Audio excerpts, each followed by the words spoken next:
আজকে আপনাদেরকে আমি একটা জিনিস দেখাবো। এটা হচ্ছে আমার নানু বাসা থেকে লিচু পাঠাই দিছে।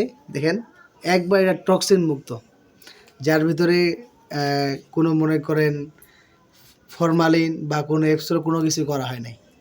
লিচুটা এত পরিমাণ স্বাদ, এত পরিমাণ মিষ্টি, যেটা বলার মতো না।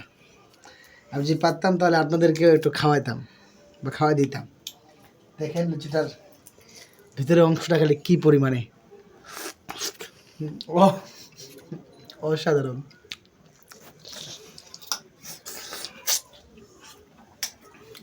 ছোট ভাই দেখেন লিচু খেয়ে পুরো পাগল হয়ে গেছে। ওকে, ধন্যবাদ। আপনার সবসময় এমন ফরমালিন মুক্ত, টক্সিন মুক্ত খাবার খাবেন এবং খাবার খেয়ে সকলে সুস্থ থাকুন, ভালো থাকুন। এই বলে এখানে শেষ করছি। আসসালামু আলাইকুম।